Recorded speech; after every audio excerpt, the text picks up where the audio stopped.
Hello दोस्तों, पिछली video में क्लास 9th की 1.1 प्रश्नावली पूरी हुई थी। आज प्रश्नावली 1.2 कराते हैं। मैंने आपको संख्या के बारे में बताया था। संख्या दो तरह की होती है, एक वास्तविक संख्या और दूसरी काल्पनिक।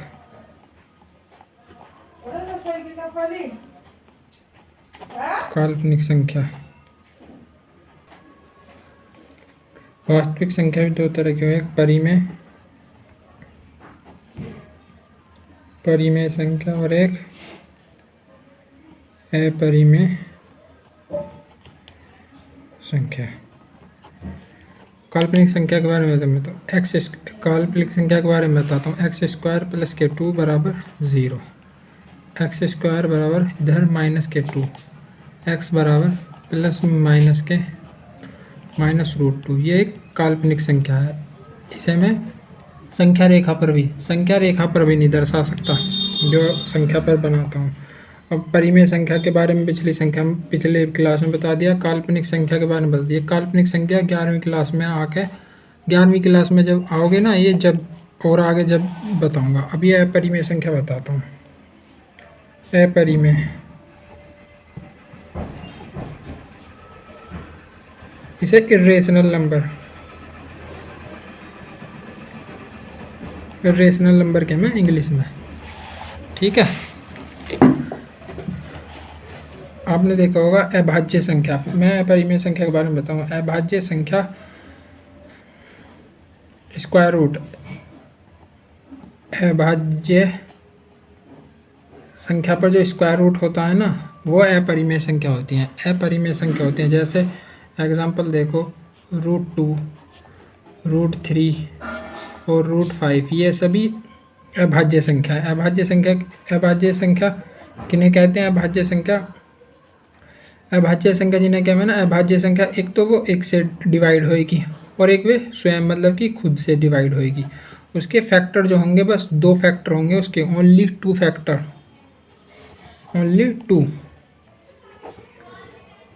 होंगे उसके,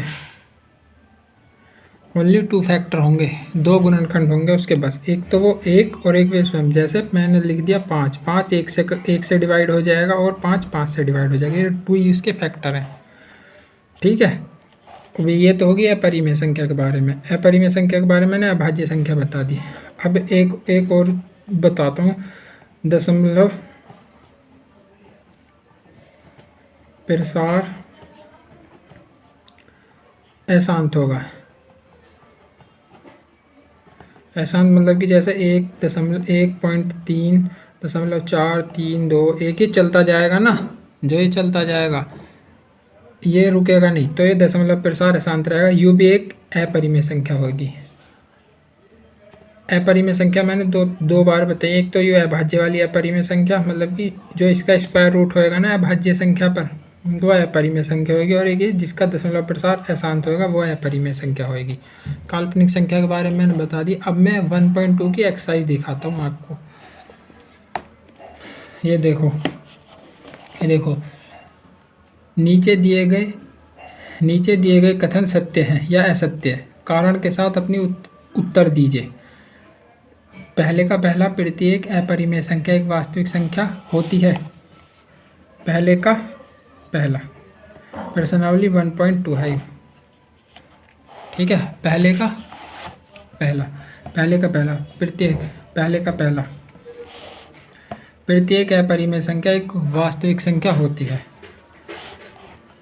यहाँ लिखना, हाँ मैंने लिखा वास्तविक संख्या पूछ रहा है। वास्तविक संख्या, अभी मैंने आपको पीछे बताया वास्तविक संख्या 2 तरीके, एक परिमेय और एक अपरिमेय। जितनी भी ये अपरिमेय संख्या इस वास्तविक संख्या में है, तो बस यही कारण बताना, वास्तविक संख्या जो है वो अपरिमेय संख्या है। बस इसमें इतनी यही पूछ रहा। अब दूसरा देखो, इसी का दूसरा, संख्या रेखा का प्रत्येक बिंदु √m के रूप में होता है। जहाँ m एक प्राकृतिक संख्या है। संख्या रूट का एक प्रत्येक बिंदु m के रूप में होता है जहाँ m एक प्राकृतिक संख्या है। इसका आंसर है नहीं। नहीं, प्राकृतिक संख्या आपको बताइए। प्राकृतिक संख्या जो हमें वे हमें प्राकृतिक संख्या m यहाँ प्राकृतिक संख्या m प्राकृतिक संख्या 1 2 3 4। अभी क्या पिछड़ा संख्या रेखा का प्रत्येक बिंदु रूट m के रूप का होता है जहाँ m एक प्राकृतिक संख्या है। रूट 2 एक तो अपरिमेय संख्या है, लेकिन रूट 4 एक अपरिमेय संख्या नहीं है, u एक परिमेय संख्या है क्योंकि यह इसका वर्गमूल निकालने पर 2 आएगा। और यदि मैं रूट टू एक अपरिमेय संख्या है और रूट 4 एक परिमेय संख्या है क्योंकि इसका हल करके ये 2 आएगा। अब इसकी एक और चीज़ हो रहा है, जैसे ये माइनस के रूट 2 आया, माइनस के रूट 2 निकल कर आया, यह अपरिमेय संख्या नहीं होएगी, ये काल्पनिक संख्या होएगी। क्या होएगी? ये इमेजिनरी नंबर, काल्पनिक संख्या।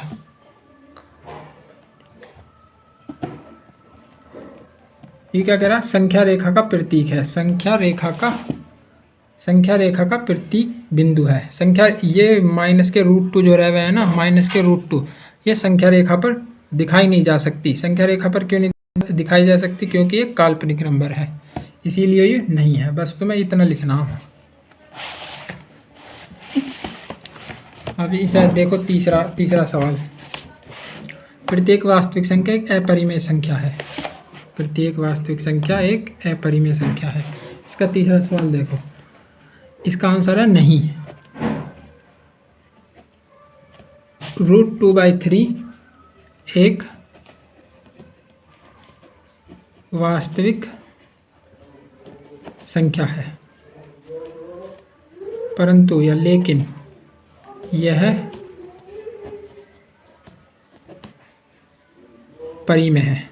लेकिन यह परिमेय इसलिए यह प्रत्येक वास्तविक संख्या अपरिमेय संख्या नहीं है। सही है। अब इसका दूसरा प्रश्नावली 1.2 का दूसरा सवाल क्या कहता? क्या सभी धनात्मक पूर्णांकों के वर्गमूल अपरिमेय होते हैं? यदि नहीं तो एक ऐसी संख्या वर्गमूल का उदाहरण दीजिए जो एक अपरिमेय संख्या है। इसका आंसर है क्या? इसका दूसरा सवाल है नहीं। इसने कहा है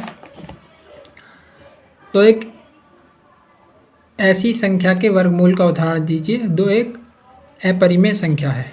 एक परिमेय संख्या है। मैंने लिखा रूट 4 को मैं 2 लिख सकूँ क्योंकि ये एक परिमेय संख्या बन जाएगी। इसे मैं ऐसे लिखूँगा तो ये एक परिमेय संख्या, ये एक परिमेय संख्या बन जाएगी। ऐसे ही मैं रूट 9 को लिखूँगा, रूट 9 को मैं 3 लिख सकूँ निकाल के, तो ये भी एक परिमेय संख्या बन जाएगी। बस इसीलिए। इसका तीसरा सवाल है एक्सरसाइज 1.2 का तीसरा सवाल है, रूट 5 को संख्या रेखा पर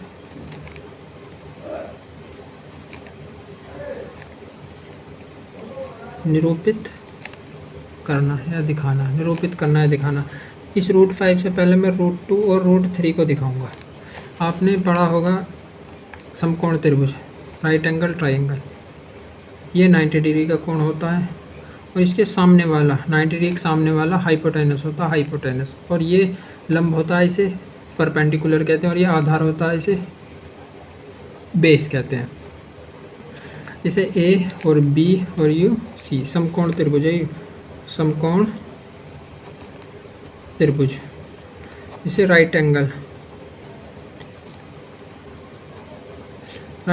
ट्राइंगल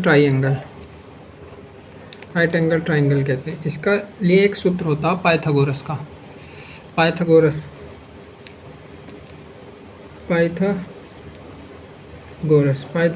जो है ना, और इसे हाइपोटेनस को कर्ण कहते हैं और इस परपेंडिकुलर को लंब और बेस को आधार।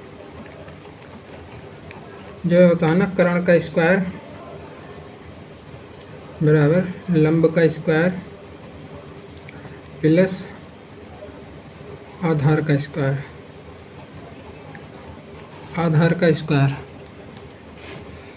सही है। और इसे मैं हाइपोटेनस का स्क्वायर बराबर परपेंडिकुलर का स्क्वायर बराबर बेस का स्क्वायर, इसे मैं ऐसे भी लिख सकूँ पी स्क्वायर प्लस के बी स्क्वायर इस पर अंडर रूट। अब मैं आपको √2 और √3 लिख के दिखाता हूँ। √2 को कैसे लिखूँगा मैं, इसे लिखूँगा 1 प्लस के 1 √2 होगा, और इसे मैं ऐसे भी लिख सकूँ 1 का स्क्वायर प्लस के 1 का स्क्वायर।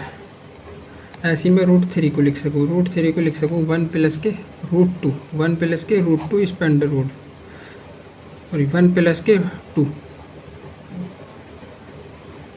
1 प्लस के 2, 1 प्लस के 2 को लिख सकूँ 1 प्लस के √2 और इसका होल स्क्वायर। आप इसे देख सकते हो √2 को जो ये खुला ना, √2 कैसे खुला, √2 जो स्क्वायर है ना, √2 ऐसे खुला, इसकी 2 बार मल्टीप्लाई हो रही है, √2 इंटू √2 की जब √2 में मल्टीप्लाई करेंगे तो 2 आएगा, इसीलिए मैंने यहाँ √2 लिख दिया। अब मैं लिख सकता हूँ √5 को कैसे लिखूँगा ये दिखा रहा हूँ मैं। √5 को लिखूँगा 1 प्लस के 4 इस पर अंडर रूट, 1 प्लस के 2 का स्क्वायर और 1 का स्क्वायर इस पर अंडर रूट, इसे ऐसे लिखूँगा। इसे आप कुछ भी इस वाले को इसे आप बेस मान लेना, इसे परपेंडिकुलर मान लेना।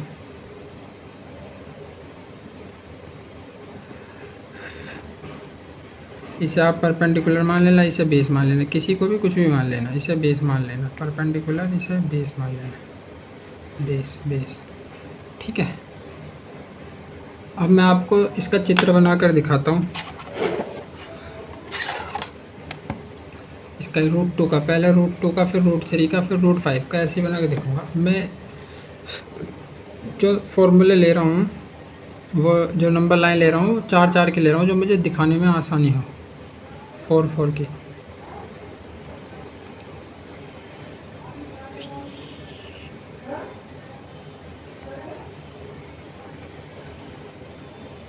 ये ले लिया, 12 लिया मैंने,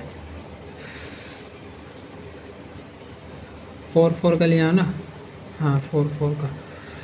तो 1 4 दूनी 8 और 4 दिया 12, 4 के लिए। तो ये तो 1 होगा, ये 2 होगा, ये 3 होगा और ये 4 होगा, ठीक है। अब मैं √2 के लिए, ये किसके लिए, √2 के लिए, √2 को मैं कैसे लिख सकूँ, √2 को लिख सकूँ मैं, अभी मैंने पीछे जो बताया था √2 लिख सकूँ 1 प्लस के 1 इस पर अंडर रूट, और इसे मैं फिर इसका स्क्वायर कर सकूँ 1 का स्क्वायर प्लस के 1 का स्क्वायर इस पर अंडर रूट। इसे मैं परपेंडिकुलर मान लूँगा, इसे बेस मान लूँगा। अब मुझे एक परपेंडिकुलर खींचना, एक का परपेंडिकुलर खींचना, मुझे परपेंडिकुलर खींचना मुझे एक का, ये रहा 90 डिग्री का परपेंडिकुलर।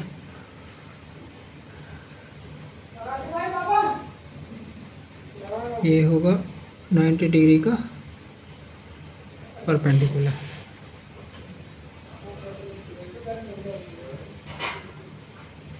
ये 90 डिग्री का परपेंडिकुलर होगा।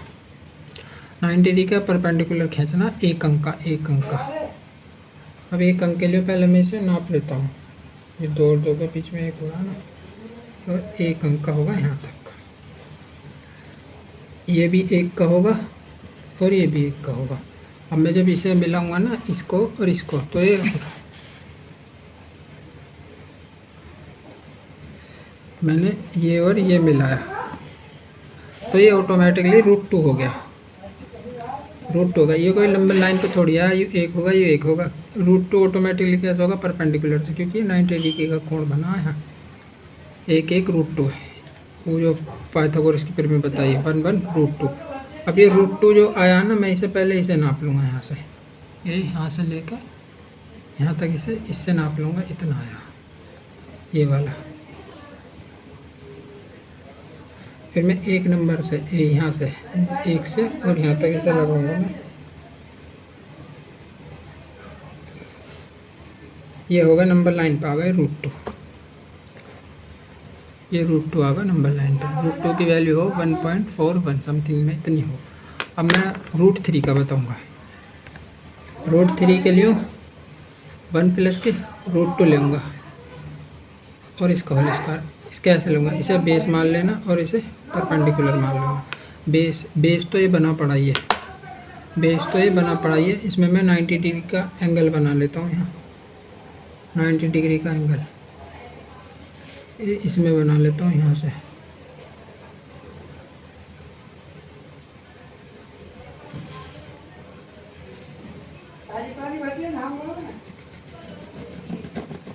ये कितने का खींचना है? 1 का खींचना है। कितने का? 1 का, क्योंकि ये 90 डिग्री का है ना। ये वाला ये 90 डिग्री का है। यहाँ से 1 का खींचना है, यहाँ से 1 का। ये होगा, ये होगा। ठीक है, ये √2 होगा, ये 1 होगा, तो ये ऑटोमेटिकली √3 हो जाएगा यहाँ से यहाँ तक। तो ये मैं इसे मिलाऊंगा यहाँ से यहाँ तक। ये 1 होगा, ये √2 होगा, तो ये ऑटोमेटिकली √3 होगा। √3 कैसे होगा? समकोण त्रिभुज से, क्योंकि समकोण त्रिभुज बनना है यहाँ भी, राइट एंगल ट्राइंगल। अब मैं इसे मैं नाप लूँगा कितनी हुई है ये वाली। इसे मैं यहाँ से इससे 1 से निशान लगाऊंगा 3 पे, 1 से 3 पर। 3 के लिए यहाँ ये हो जाए, ये वाला पॉइंट जो आया, ये वाला जो पॉइंट आया ना, ये आया √3। इसकी वैल्यू हो 1.73 के समथिंग हो इसकी। ठीक है, अब मैंने आपको √2 बता दिया और √3 बता दिया, और √5 मैं आपको नीचे बता रहा हूँ। तो √5 के लिए मुझे जो है √5 के लिए 1 प्लस के 2√2 लेना। इसे भी √2 मान लो, इसे परपेंडिकुलर मान लो, इसे बेस मान लो। नंबर लाइन पर दिखाता हूँ आपको, 1 मिनट।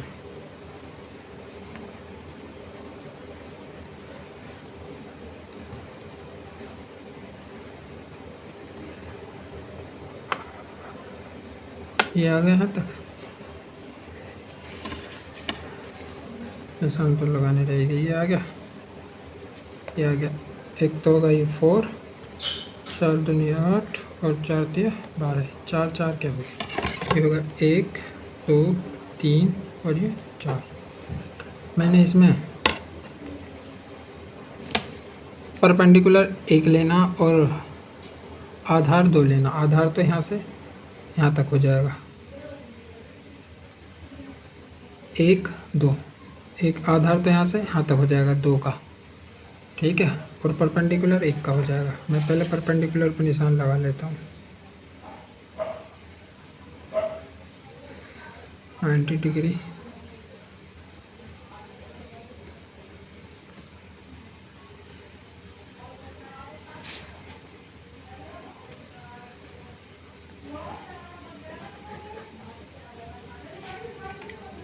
ये 90 डिग्री होगा।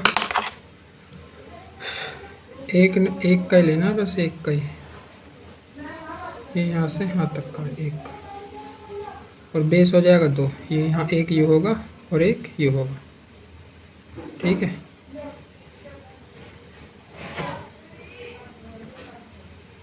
तो इसे यहाँ से यहाँ मिला देना, 1 और 2 यहाँ इस पर मिला देना, इसे